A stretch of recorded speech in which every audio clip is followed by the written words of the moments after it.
الله الرحمن الرحيم صلوات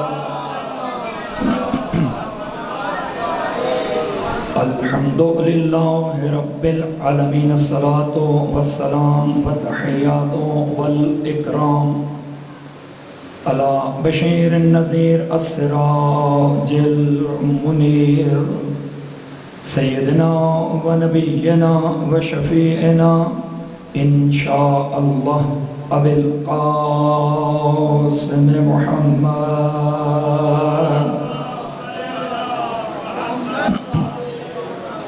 والصلاة والسلام على يعصوب الدين وقائد الغر المحجلين إلى جنات النعيم السلام على عين الله الناظرة ويده الباسطة وأذنه الواعية والحكمة البالغة عن أمير المؤمنين علي بن أبي طالب الصلوات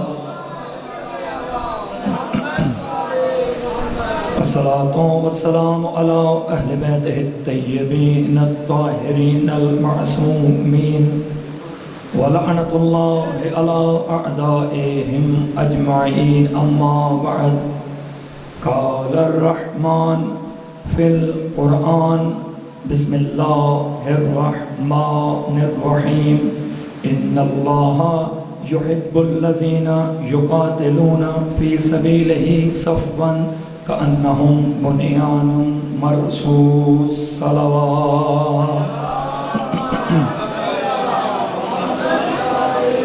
دعا ہے کریم اللہ عظیم عبادت اپنی بارگاہ میں قبول و منظور فرمائے. اس مجلس اعزا کا اہتمام عشر محرم الحرم کا اہتمام کرنے والے بانیان حضرات اور آپ تمام جملہ مومنین و مومنات کے جتنے مرحومین ہیں پروردگار تمام کے نام اعمال میں درج فرمائے. اس ذکر کے صدقے میں جتنے مومنین و مومنات مریض ہیں پروردگار شفاء کلی عطا فرمائے. جو بے روزگار ہیں کریم اللہ روزگار آسان نصیب فرمائے. ہمیں محمد و آل محمد بالاخص امام وقت کی معرفت عطا فرمائے. پروردگار یوسف زہرا حجت خدا امام برحق کے ظہور میں تعجیل فرمائے. جتنا امام کا انتظار ہے اتنی بلند صلوات. سامعین محترم حاضرین گرامی واجب القدر احباب دامن وقت میں گنجائش نہیں بغیر کسی تمہیدی گفتگو کے میں اپنے موضوع میں شامل ہے.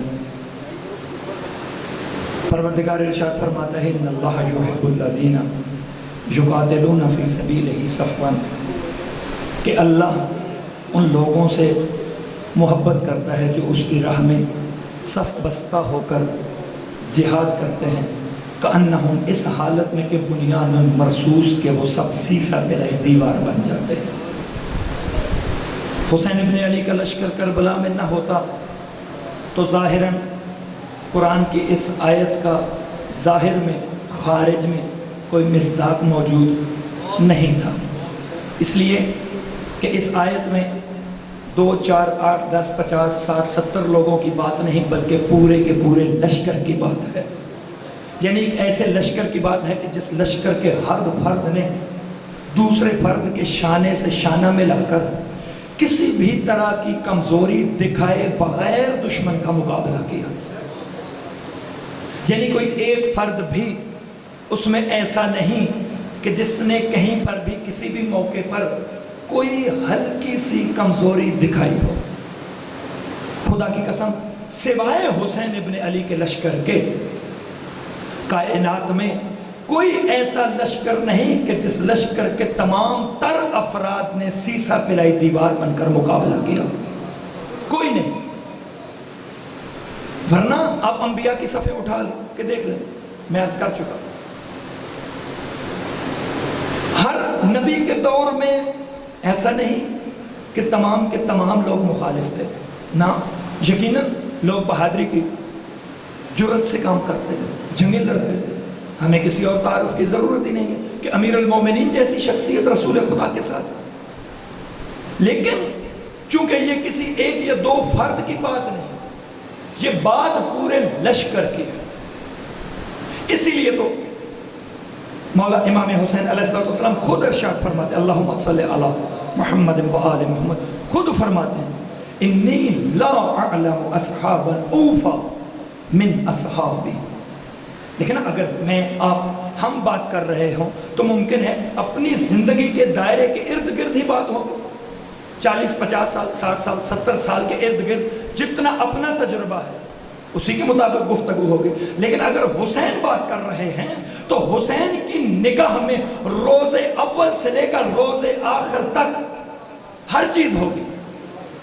ہر طرح کے لشکر کو مد نظر رکھ کر حسین یہ بات کر رہے ہیں اور فرما رہے ہیں کہ انی لا اعلم اصحابا اوفا من اصحابی، کہ میں اپنے اصحاب سے بڑھ کر کسی اور کے صحابی کو اتنا باوفا نہیں سمجھتا کہ جتنے پروردگار نے مجھ حسین کو باوفا صحابی عطا کیا کسی کو نہیں عطا کیا. اور پھر تاریخ اٹھا کر دیکھ لیجئے، بزرگان تشریف فرمائیں کہ روز عاشور خود آقا حسین ایک ایک کو خراج عقیدت پیش کر رہے ہیں. ایک ایک ہستی کا نام لیا جا رہا ہے. این این زہیر، خود فرما رہے ہیں این این بریر، این این حبیب، این این مسلم ابن اوسجہ. ایک ایک کا نام لے کر کہاں ہے میرا زہیر، کہاں ہے میرا بریر، کہاں ہے میرا حبیب، ایک ایک کا نام لے کر پھر فرماتے ہیں یا ابطال الصفا و یا خرسان الحجہ مالی انادی فلا تجیبونی. اے کائنات کے سب سے بہادر اور شجاع لوگوں، کیا ہو گیا ہے؟ کل تک میں ایک بار بلاتا تھا دوڑے چلے آتے، آج کیا ہوا؟ ایک ایک حسین بلا خراج عقیدت پیش کر رہے ہیں، سلام پیش کر رہے ہیں. کون ہے کہ جس نے ان کی طہارت پر مہر ثبت کی، ان 72 ہستیوں پر، ان کی طہارت پر، ان پاک ہونے پر کس نے مہر ثبت کی؟ جناب رافع بن ہلال آتے ہیں مولا حسین علیہ السلام کے ساتھ. مولا اپنی بہن کے خیمے میں داخل ہو جاتے ہیں.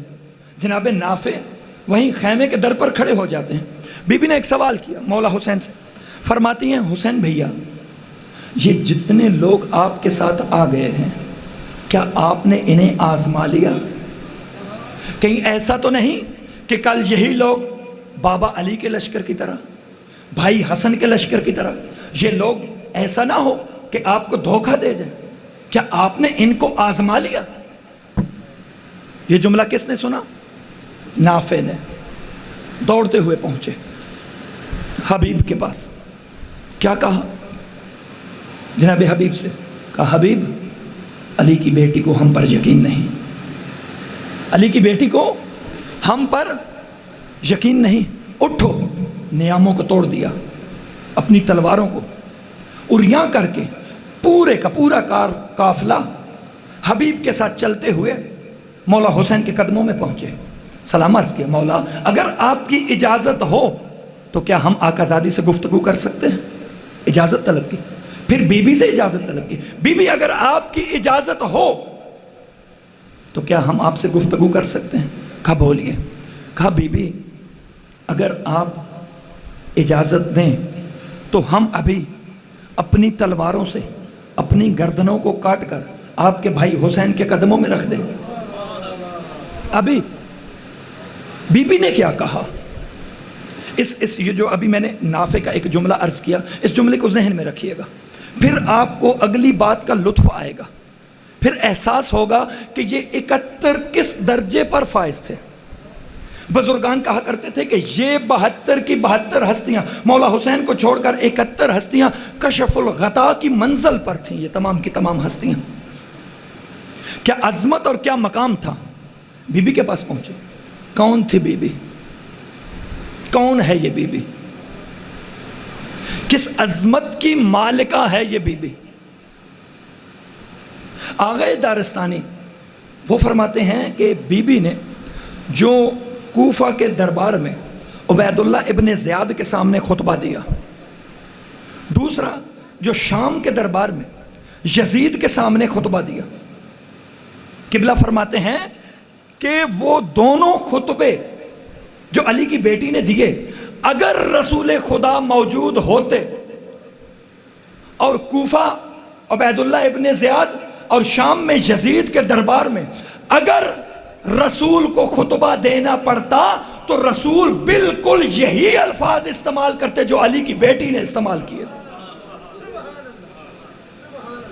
نہ ایک لفظ زیادہ نہ ایک لفظ کم، بالکل.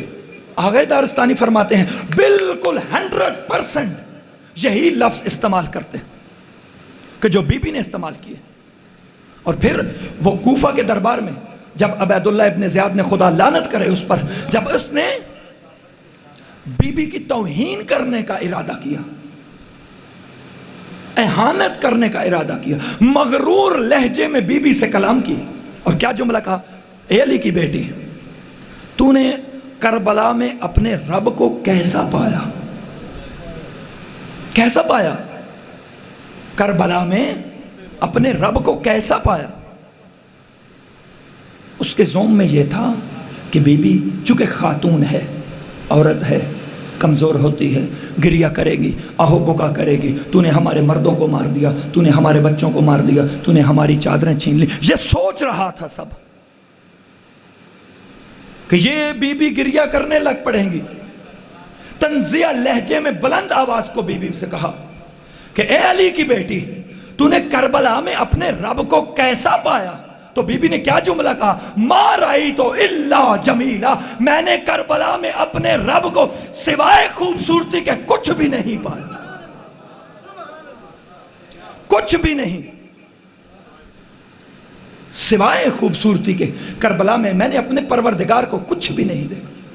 اسی لیے تو سید سجاد فرماتے ہیں ان امتی زینب، میری پھوپھی زینب عالمہ غیر معلمہ ہے، ایک ایسی بی بی کہ جس کا اس دنیا میں کوئی استاد نہیں، جو ڈائریکٹ اللہ سے علم لے کر آئی ہے. ڈائریکٹ. شام میں جب پہنچی بی بی تو کیا ہوا؟ 11 صحابی رسول شام میں آئے، جن میں سے ایک سہل بن سعد. جب پہنچے تو بی بی کو جب انہیں پتہ لگا، تعارف ہوا، تو انہوں نے بی بی سے ایک جملہ کہا، بی بی اس بھرے بازار میں آپ کی کیا مدد کر سکتا ہوں؟ کیا جملہ کہا؟ بی بی اس بھرے بازار میں آپ کی کیا مدد کر سکتا ہوں؟ کیا خوبصورت جملہ کہا علی کی بیٹی نے. کیا کہا؟ کہا اے سہل، تو میری مدد کیا کرے گا کہ جس کے بابا کو اللہ نے اپنی ولایت میں شامل رکھا ہے. اور پھر قرآن کی انما ولیکم اللہ ورسولہ، پوری قرآن کی آیت کی تلاوت کی. کہ تو کیا مدد کرے گا؟ یہ ہمارا امتحان ہے، یہ ہمارے لیے امتحان ہے، ہم کریں گے. اور وہ بی بی جس کا نام کس نے رکھا؟ جب بی بی اس دنیا میں تشریف لائیں تو مولا امیر المومنین چلتے ہوئے رسول خدا کے پاس پہنچے اور رسول خدا سے آ کر کہا یا رسول اللہ، آپ کے ہوتے ہوئے میں علی نہیں، بیٹی کا نام آپ تجویز کیجئے. تو رسول اللہ نے کہا نہیں، ایسا ممکن ہی نہیں کہ اللہ کے بغیر میں محمد مصطفیٰ کو یاد. جبرائیل نازل ہوتے ہیں، یا رسول اللہ، اللہ درود و سلام کے بعد کہہ رہا ہے میں نے اس بچی کا نام زینب رکھا. اللہم صلی علی محمد و آل محمد، میں نے نام زینب رکھا ہے. کیا معنی ہے زینب؟ زینو اب، باپ کی زینت. زینو اب، باپ کی زینت. قرآن کیا کہتا ہے؟ المال والبنون، مال اور بیٹے دنیا کی زینت ہیں. پھر حدیث قدم آگے بڑھتی ہے، زینت الدنیا الرجال، دنیا کی زینت کون ہے؟ مرد. پھر زینت الرجال علی ابن ابی طالب، مردوں کی زینت کون ہے؟ علی ابن ابی طالب. اب سمجھ آئی کہ رسول نے کیوں کہا تھا کہ کل علم اسے دوں گا جو مرد ہوگا. بھائی مستورات کے ہجوم میں کھڑے ہو کر ایک 5 یا 6 سال کا بچہ بھی مرد ہوتا ہے، لیکن جو مردوں میں خود کو مرد منوائے اسے علی ابن ابی طالب کہا جاتا ہے۔ یا علی ابن ابی طالب، جو مردوں کے ہجوم میں اپنے آپ کو مرد منوائے اسے علی ابن ابی طالب کہا جاتا ہے۔ خدا کی قسم، ساسا بن سوہان کتنے بڑے صحابی، فلسفہ یونان کے ماہر، اس دور کے اتنی بڑی عظمت کی مالک شخصیت کہ جن کو امیر المومنین خود پکڑ کر ممبر پر بٹھا کر امیر خود نیچے بیٹھ کر انہیں سنا کرتے تھے، وہ ساسا بن سوہان۔ مولا امیر کی خلافت کا پہلا دن، ظاہراً جب مولا کو خلافت ملی تو خلافت کا پہلا دن ہے، مدینہ کے بازار میں جا رہے ہیں ساسا، اور ساسا کو علم ہوا کہ آج امیر المومنین اپنی خلافت کا پہلا دن ہے اور پہلا خطبہ دیں گے۔ اب ساسا جلدی سے دوڑتے ہوئے مسجد میں پہنچے۔ جوں ہی ساسا مسجد میں پہنچے تو کیا دیکھا کہ مسجد لوگوں سے کھچا کھچ بھری ہوئی ہے۔ ساسا پیچھے بیٹھ گئے۔ ساسا پیچھے بیٹھ گئے تو جس طرح کچھ لوگوں کی عادت ہوتی ہے نا کہ انہیں عادت ہوتی ہے کہ وہ بالکل آگے بیٹھ کر سنتے ہیں، اور پھر خطیب اگر ہو علی ابن ابی طالب تو پھر بندہ ہو ساسا جیسا تو وہ پھر پیچھے بیٹھا رہے گا۔ وہ بیچارے تھوڑے تھوڑے کھسکتے ادھر سے جگہ بنائی، ادھر سے بھائی تھوڑا جا پیچھے ہو جا، پھر ادھر کرتے کرتے یہاں پہنچ گئے۔ امیر المومنین بیان کرنے لگ پڑے، تفصیلاً مولا امیر المومنین نے بیان کیا۔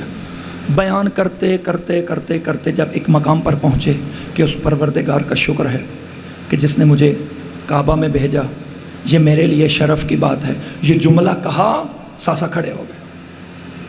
ساسا کھڑے ہو کر مولا امیر کے سامنے آ، مولا میں معذرت چاہتا ہوں کہ میں نے آپ کے خطبے کو کاٹ دیا، لیکن مولا بس کیجیے، بس کر دیجیے، اس سے آگے برداشت نہیں ہو رہا۔ مولا آپ نے اپنے فضائل میں کہا کہ میں کعبہ میں آیا، یہ میرے لیے شرف ہے۔ آپ نے کہا اللہ کے قرآن نے میرے بارے میں یہ کہا، آپ نے قرآن کی آیات پڑھی۔ آپ نے کہا اللہ کے رسول نے میرے بارے میں یہ کہا، آپ نے اللہ کے رسول کے زبان سے اپنے بارے میں نکلی ہوئی قرآن کی حدیثیں پڑھیں۔ تو میں صرف اتنا کہوں گا، یا علی کعبے میں آنے کے بعد یہ آپ کا شرف نہیں تھا، کعبے میں آ کے آپ نے کعبے کو شرف بخشا ہے، آپ نے کعبے کو شرف بخشا ہے۔ اور وہی ساسا جب غدیر کے موقع پر رسول خدا نے فرمایا کہ من کنت مولا ہو فہذا علی مولا، کہ جس کا میں مولا ہوں اس کا علی مولا ہے، تو علی اپنے خیمے میں گئے۔ رسول نے کہا ایک ایک کر کے علی کے خیمے میں جاؤ اور جا کر علی کو مبارکباد دو اور علی کو آقا اور مولا کہہ کر سلام کرو۔ ایک ایک کر کے لوگ جاتے رہے، آتے رہے، جاتے رہے، آتے رہے۔ آخر میں جب ساسا کی باری آئی، ساسا پہنچے مولا امیر المومنین کی بارگاہ میں اور مولا سے جا کر ایک بات کہی، کہا مولا معاف کیجئے گا، آج میں آپ کو مبارکباد دینے نہیں آیا، آج میں آپ کو مبارکباد دینے نہیں آیا۔ ساسا پھر کسے مبارکباد دینے آئے ہو؟ کہا مولا آپ کو مبارکباد نہیں دینی۔ ساسا پھر کسے مبارکباد دینی ہے؟ کہا مولا آج میں ولایت کو مبارک دینے آیا ہوں کہ اے ولایت تجھے مبارک ہو جسے علی جیسا امام نصیب ہوا۔ یا علی علیہ السلام۔ وہ ساسا بن سوہان جب مسجد میں بیٹھ کر علی کا خطبہ سن رہے تھے تو روکا، مولا امیر سے جملہ کہا، مولا نے ساسا کو روک دیا، بھئی ساسا بیٹھ جاؤ، مجھے خطبہ مکمل کرنا ہے، بیٹھ جاؤ۔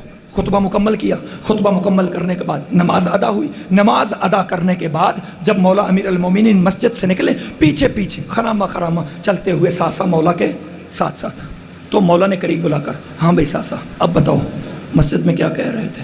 مولا آپ اتنے فضائل پڑھ رہے تھے، مولا خدا کی قسم لوگ خاموش بیٹھے تھے، مولا آپ پڑھتے جا رہے تھے، لوگ چپ کر رہے تھے، ہر چیز کی زینت آپ کی وجہ سے ہے، کائنات کی ہر چیز کی زینت آپ کی وجہ سے ہے۔ مولا امیر المومنین فرماتے ہیں کائنات کی ہر چیز کی زینت میری وجہ سے ہے، مجھے اللہ نے ایسی بیٹی عطا کی ہے جو میری علی کی زینت ہے، جو مجھے علی کی زینت ہے۔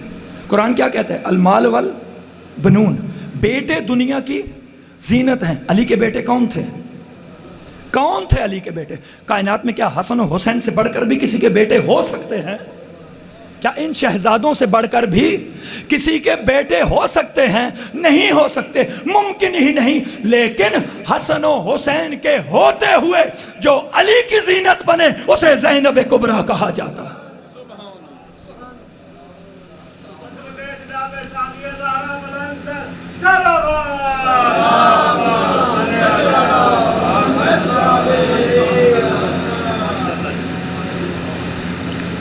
کیا عظمت تھی اس بی بی کی، کیا مقام تھا اس بی بی کا، کس عظمت کی مالکہ تھی یہ بی بی۔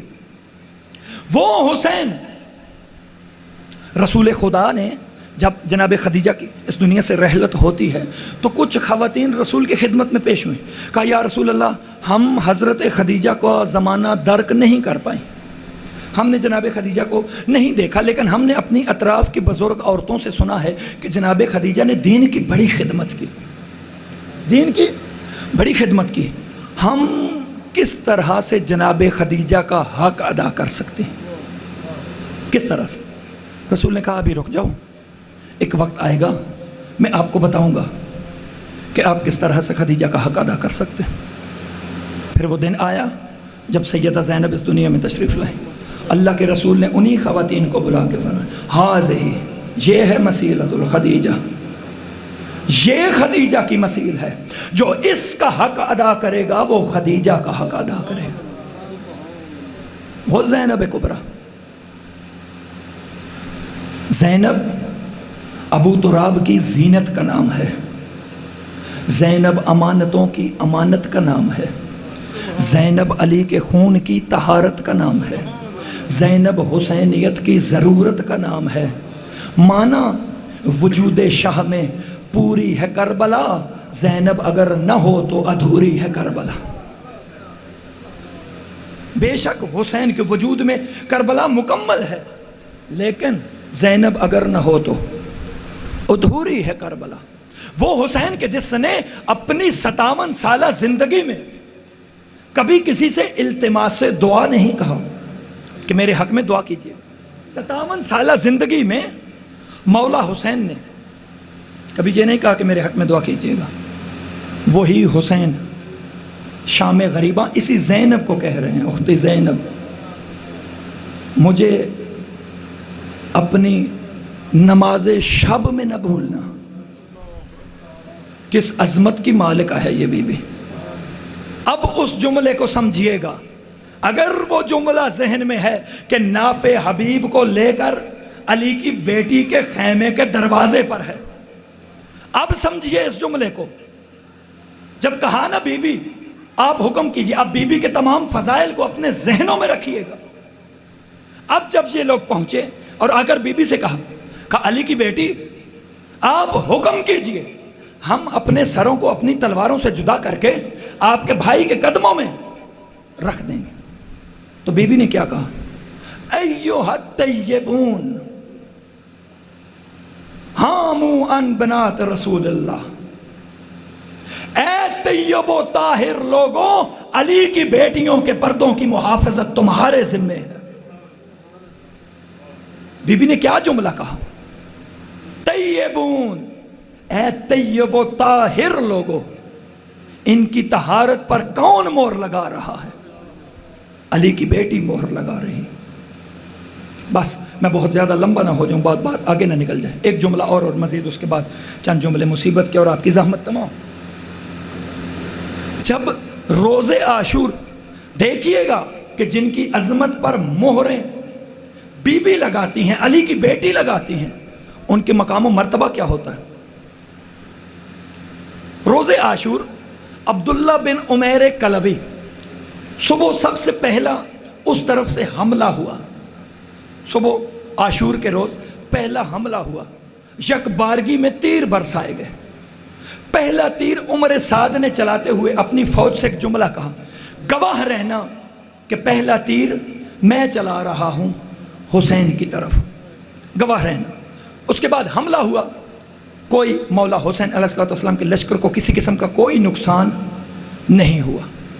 اب کے بعد اس لشکر سے حسین علیہ السلام کی طرف سے سب سے پہلے کون نکلے؟ عبداللہ بن عمیر کلبی سب سے پہلے ادھر سے نکلتے ہیں۔ اس طرف سے کون آیا؟ اس طرف سے آیا یسار جو زیاد کا غلام تھا، اس کے ساتھ تھا سالم جو عبید اللہ ابن زیاد کا غلام تھا، یعنی باپ اور بیٹے کے غلام ادھر سے، یسار اور سالم یہ دونوں ادھر سے نکلے۔ ادھر سے کون نکلا؟ جناب عبداللہ بن عمیر کلبی ادھر سے نکلے۔ انہوں نے تعارف مانگا، بس آخری بات، انہوں نے تعارف مانگا، کون ہو تم؟ جناب عبداللہ نے اپنا تعارف کروایا کہ میں کون ہوں۔ وہ زیاد اور ابن زیاد کے پرسنل باڈی گارڈ تھے، وہ جو دونوں تھے نا سالم اور یسار، وہ دونوں ان کے پرسنل باڈی گارڈ تھے۔ اور ذرا سوچ لیجئے پھر اگر باڈی گارڈ تھے تو کیسے ہوں گے، کیسے رہے ہوں گے؟ زیاد کے اس دنیا سے جانے کے بعد اب یہ دونوں بندے عبید اللہ ابن زیاد کے پاس تھے، تو ان کے پرسنل گارڈ تھے، بڑے قوی الجثہ لوگ تھے۔ تو انہوں نے پوچھا کہ کون ہے ہمارے مقابلے میں آنے والا؟ جناب عبید اللہ نے اپنا تعارف کرایا، جناب عبداللہ بن عمیر کلبی نے اپنا تعارف کروایا کہ میں عبداللہ بن عمیر کلبی۔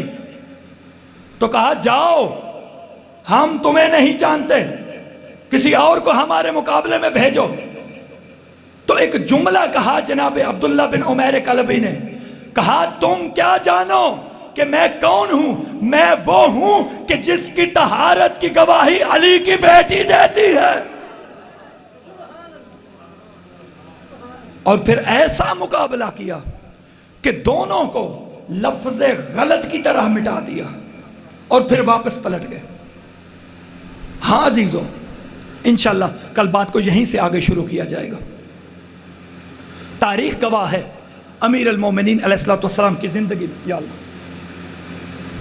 رسول خدا نے ایک حدیث بیان فرمائی۔ کیا فرماتے ہیں؟ رسول خدا فرماتے ہیں کہ انا مدینۃ العلم وعلی بابها، میں علم کا شہر ہوں اور علی اس کا دروازہ ہے۔ بالکل اسی طرح دکھوں کے شہر کا نام حسین ابن علی ہے اور اس شہر کے دروازے کا نام مسلم ابن عقیل ہے۔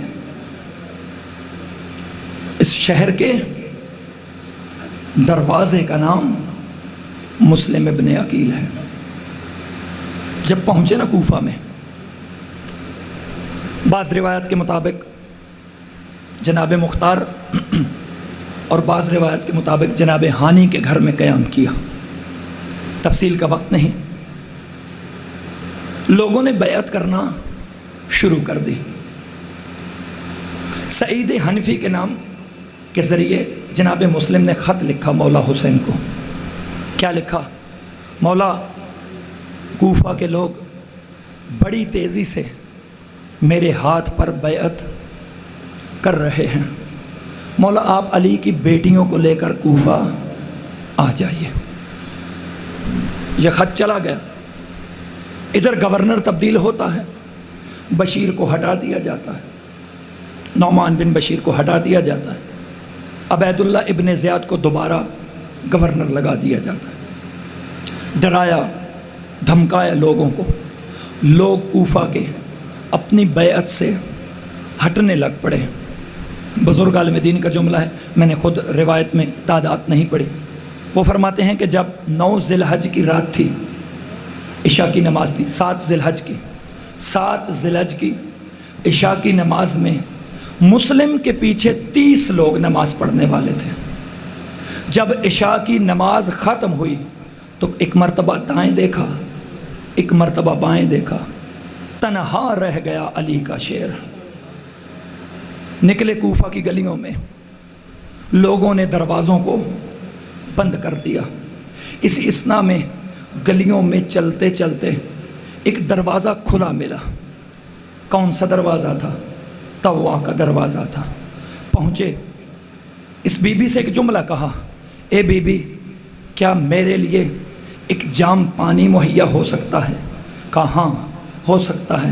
خاتون اندر گئی، پانی لائی، پانی پیا اور ایک نکر میں زمین پر بیٹھ گئے۔ جناب مسلم زمین پر بیٹھ گئے۔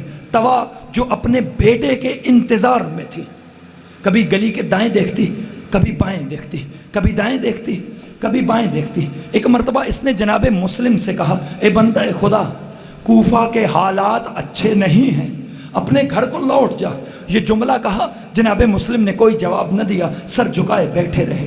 دوسری مرتبہ چند لمحوں کے بعد پھر بی بی نے یہ جملہ کہا، اے بندہ خدا، کیوں نہیں اپنے گھر کو لوٹ جاتا؟ تیری بیٹیاں گھر میں تنہا ہوں گی، تیری بیٹیاں گھر میں اکیلی ہوں گی، کیوں نہیں جاتا؟ مسلم نے کوئی جواب نہ دیا، سر کو جھکائے رکھا۔ اب تیسری مرتبہ اس کے لہجے میں تھوڑی سختی آئی، تھوڑے سخت لہجے میں کہا، اے بندہ خدا، اپنے گھر کو کیوں نہیں لوٹ جاتا؟ کیوں نہیں چلا جاتا؟ کوفے کے حالات اچھے نہیں۔ تو مسلم نے کہا، اے بی بی، اس بھرے کوفے کے شہر میں میرا کوئی نہیں رہ گیا، میں اس کوفہ میں تنہا رہ گیا ہوں۔ اس وقت توا نے کہا، انت مسلم، کہیں آپ مسلم تو نہیں؟ تو کیا کہا جناب مسلم نے؟ نعم، ہاں میں مسلم ابن عقیل ہوں۔ تو اس بی بی نے کہا، مولا آپ باہر کیوں کھڑے ہیں؟ یہ آپ کا گھر ہے، اندر تشریف لے آئیے، میں بات کو ختم کر رہا ہوں۔ اندر آئے، تمام رات اللہ کی عبادت کی۔